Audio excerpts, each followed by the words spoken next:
So it's been a while since we got a chance to watch some Tim Pool on this channel, and I've missed him. I've missed him because if there's one thing that Tim Pool adds as an actual value to society, it's that by looking at and analyzing Tim Pool, we can all feel collectively a lot more intelligent.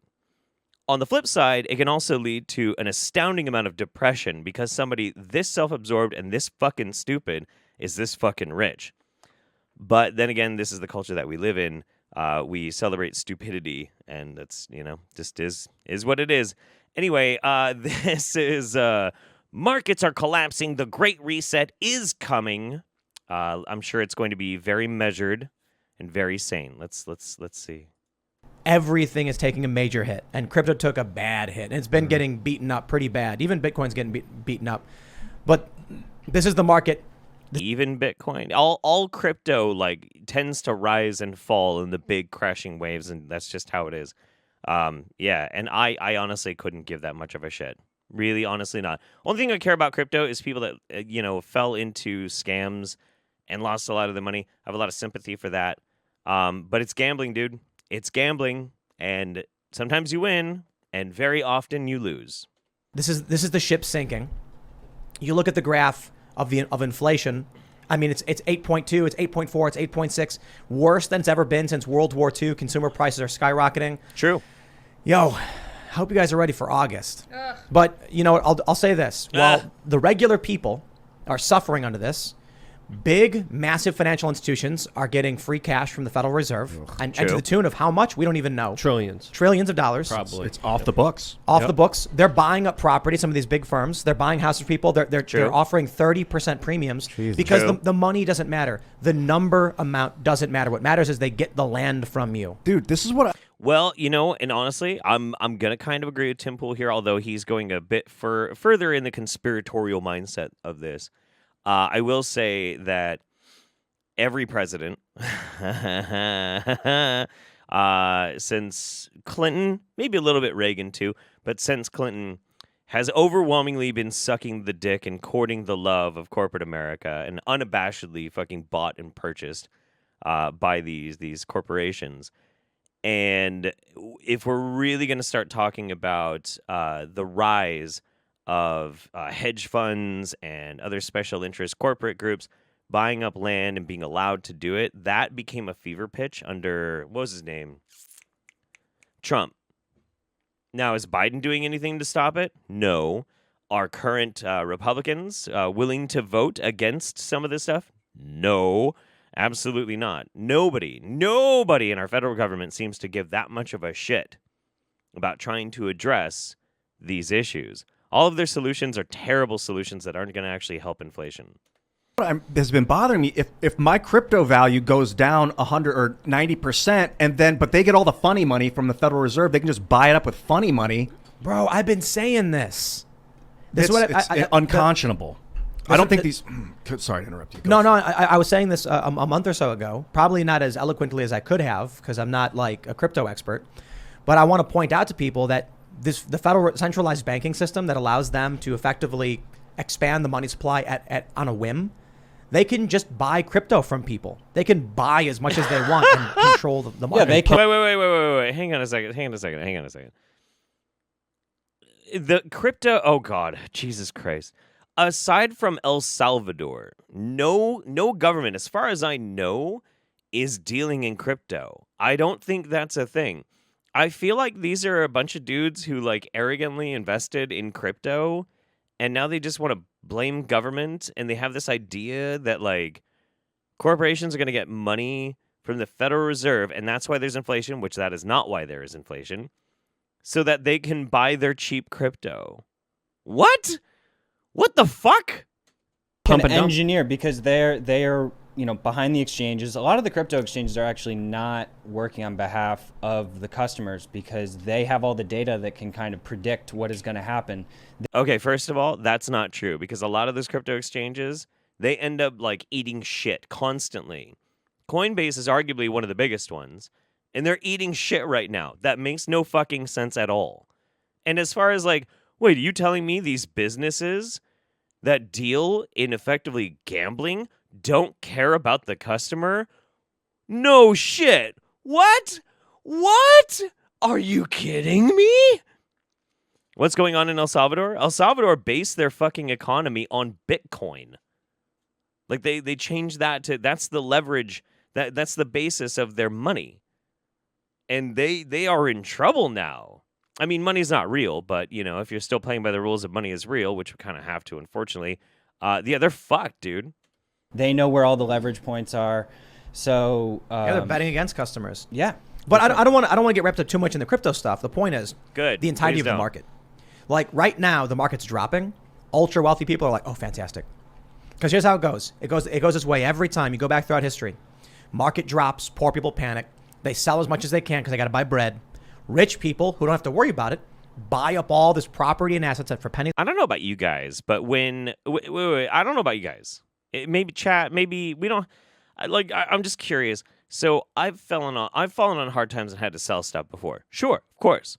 But I've never had the economy get bad and the market get bad, and that was an influence of whether or not I had to sell stuff so I could buy bread. Who the fuck does that? Like poor people don't own stonks, okay? They don't. Poor people don't have an economic portfolio. What in the fuck is he talking about?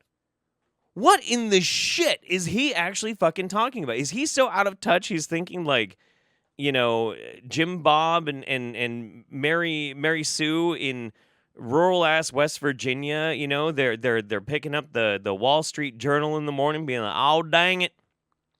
The S&P done took a dive. We gonna have to sell off half our sheep. What?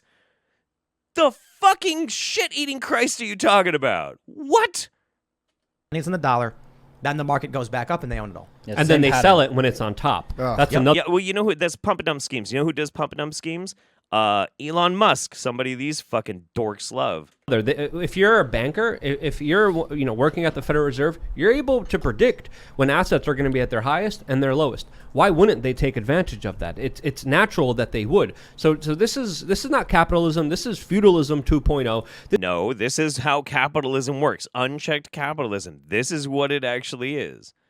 You just don't want to piss off your audience by having to admit it. No, it's feudalism. This bears no resemblance to feudalism at all. This dude is a fucking moron. This is a new way of indentured servitude that we're all going through right now, whether we like it or not. Some people say that might be a hyperbolic statement, but how else could you explain what's happening right now in the real world with so much pain, with so much suffering, with economic inequality that's being driven by these people, and then they have the gall to come out publicly and say corporations are greedy. Right. It's all their fault. I want to mention. What? It's the same people. What? And fucking Jesus fucking Christ. Oh my God. Okay. Yes, we have immense economic disparity in this country. We do. We absolutely do. You want to redistribute some wealth? Hey, what an interesting idea there, guy. Huh? What a fascinating take. I bet Tim won't let you explore that idea. But at the same time, even with the fact that we have huge income inequality in the United States, we still have a higher standard of living overall than we ever have. So this is so dumb. Mention real quick. During the November 2020 election cycle, we were regularly hitting over 100,000 concurrent viewers on this show. It was wild. Okay. Now right now we have about 41,500 people. pretty So good it's a lot of people. This is great, and you guys rock. My question is, those 60,000 other people who'll be watching in real time, where'd they go? Are they paying attention still? Because everybody pays attention when the election happens. Where are you at now? Because I'm willing to bet a lot of these people voted for Biden.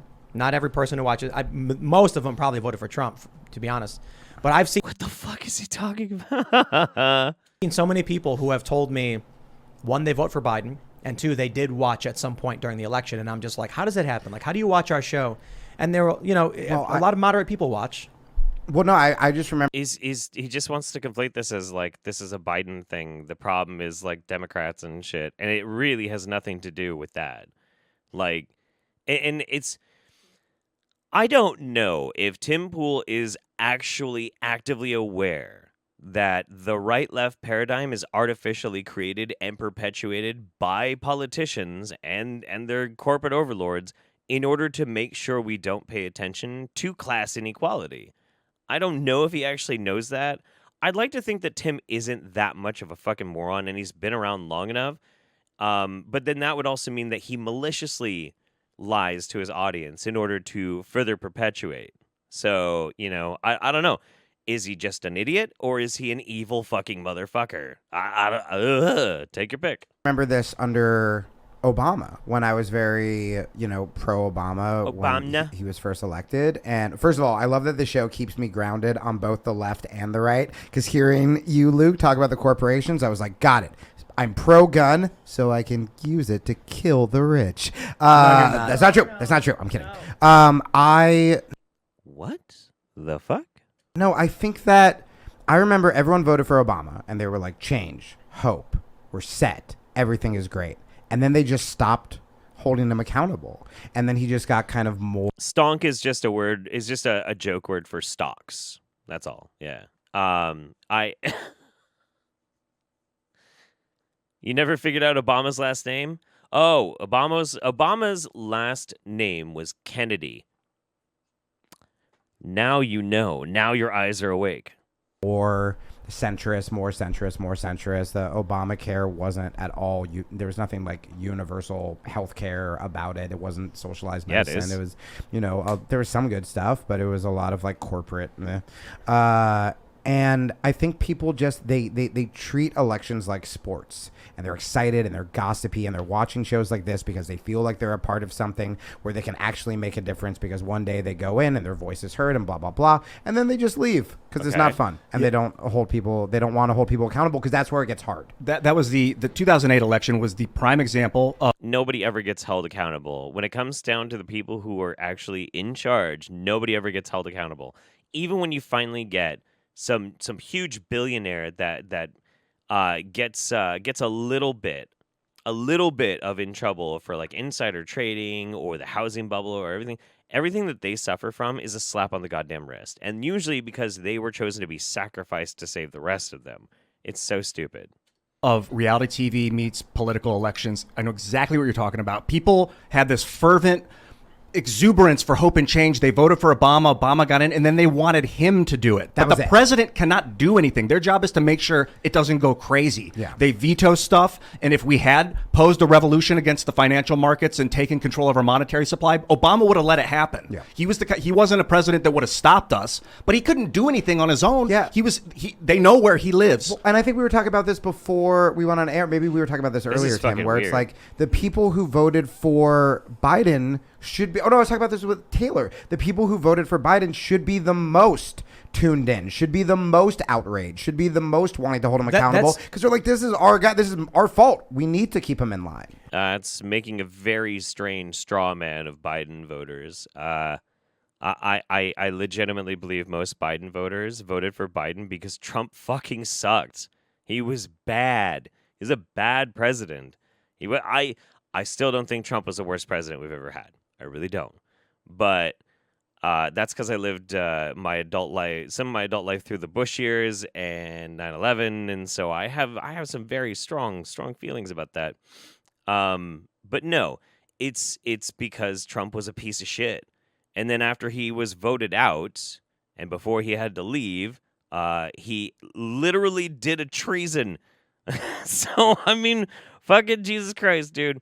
Like you can't say that, like, and it's this weird thing that I keep seeing people doing, like, you voted for Biden, blah, blah, blah, and it's like, dude, what choices did we fucking have?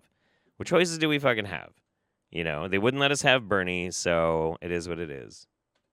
So I guess what I was trying to say before is there's a lot of people who aren't in politics right now. They come in, and I think it's fairly obvious. The 2020 cycle was massive. It was Trump. They come in, they hang out, they watch. Something happened. When was the last time we had a good or even decent president? Last decent president was Carter. But the problem is he wasn't a good president. Not really. They've all been fucking terrible. Because Carter he wasn't a good president, but he's a good man. A good man. Legitimately good man. Last time we had a president that, like, actually was good at being a president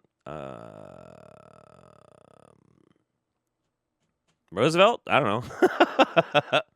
happens. Now we're all still here at the front of the ship, but all those people have walked away and at the lower decks and they're playing, they're doing their thing. They're feeling the heat. They're feeling the pain. They're watching the ship sink. But we need to get these people back up here to pay attention and, be involved again. Yeah. I think a lot of people are tired. A lot of people are sick of the lies. I think a lot of people are disillusioned with our current system because they vote left. They think they're going to get hope and change, and they get drone bombs and domestic spying. 100%. They vote right wing and Republican, and they're going to think they're going to And they're going to get drone bombs and domestic spying. have conservative fiscal policies, and they don't. They have the same kind of reckless spending as they did during the Democrats. Sure. And then they have the Trump scene, and people are questioning themselves like, what? Why should I even be involved in this? I got to worry about myself. I got to worry about making ends meet. I got to worry about my future, which, again, upward economic mobility is being taken away from individuals in such a drastic way. People are being looted. People are being gutted. Their savings are being obliterated right in front of them. Inflation is one of the largest taxes the government could wage on the public, and they're waging it in such an extreme way. It's absolutely astounding to see people, just be able to make ends meet at this. Okay. Honestly, as much as Luke is a fucking idiot, because he is, pretty base take until he gets to the point of like the government is causing inflation. It's not really how inflation works, guy. It's not how it works. You don't get to have somebody in the government being like, I think today we'll make the inflation go up by 0.2%. Yes, I'm feeling like people need to be punished. That's not how it works, man. Let me tell you if you didn't know, Jamie. First, I'll ask you some questions. Okay. How's the economy doing? Pretty bad, bud. Pretty bad. How are the American people faring with these high gas prices? You know what? I'm gonna go out on a limb and say they're not doing great. So the U.S. government sent $12 million, I believe, to Pakistan for gender studies programs. Is gender studies code for gas money for Americans? It's not. It's Is it Pakistan? Do you think $12 million is going to do shit for the gas prices? No. And do you think that the government is involved in why the gas prices are so high? No. People make these stupid fucking stickers of Biden and be like, I did that to put at your local pumps and shit. He had nothing to fucking do with it. Trump didn't even really have that much to do with it, although you could make an argument that he might have a little bit more.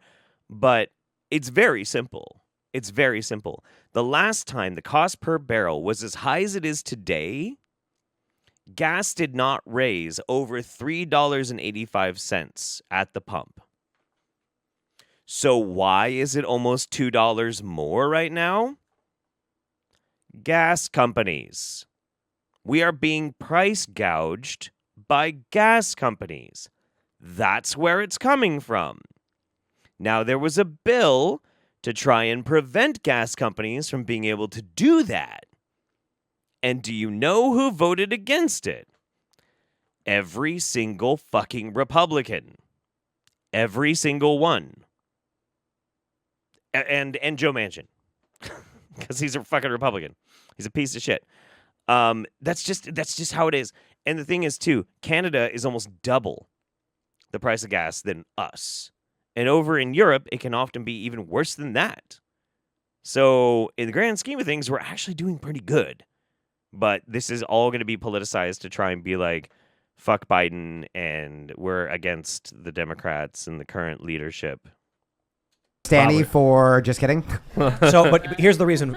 I'll give you the general reason has been that they've given for doing this. Yeah. Is that the U.S. by giving money away, it makes people use it and retains confidence in the U.S. dollar. So the idea is $10 million to Pakistan is not going to do that, and that is stupid, and you're a fucking wet brain. just give out all this money around the world, then everyone will be like, I got U.S. dollars, I can use it. Yeah, but I think that's the premise of modern monetary theory, that they're going to invest in production. And what they're doing is they're putting it in bank accounts and getting interest, or they're buying crypto and putting it in Panama. Like, that is not what's happening. Oh my God. Can you imagine like the fucking brainworms it takes to be like to think that in Pakistan you got these people and they're like, well, we just got $10 million from the United States. And now we're supposed to spend it on some stuff, but instead We're going to put it in our savings account. We're going to start earning interest, and we're going to buy crypto. Fucking what? Fucking what? It's not.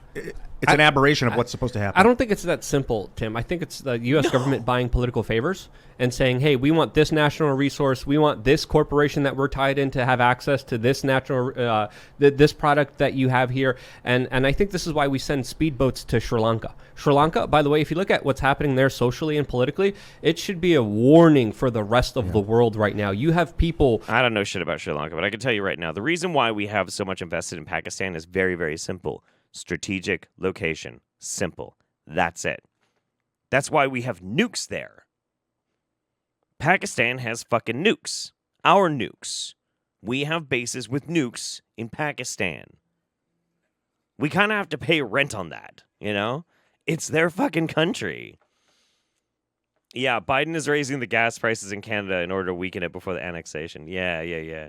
Let's give it 30 more seconds. I just want to see if Tim's gonna say anything more brainwormy or not, and then I'll have to tap out on this one. This is driving me crazy.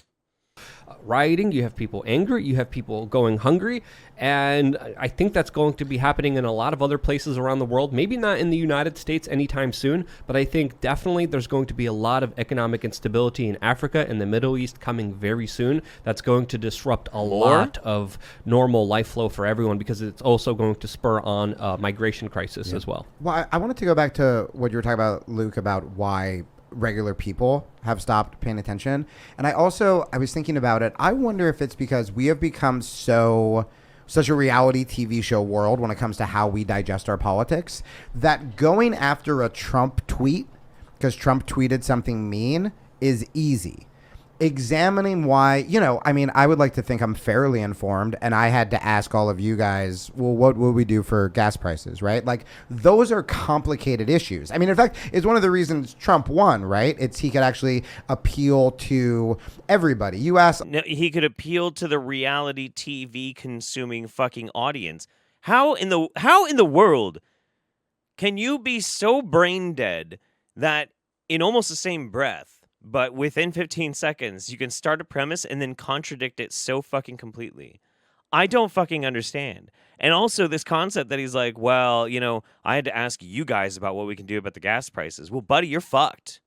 And so is anybody else that watches Tim Pool thinking that they're going to get any insights or understanding into these broader, important fucking issues. They're not. They're not going to get anything out of it. Tim is going to lie. His chuckle fucks are going to say a bunch of stupid shit. And then that person is going to lose brain cells and lower their IQ. No. I mean, look, honestly,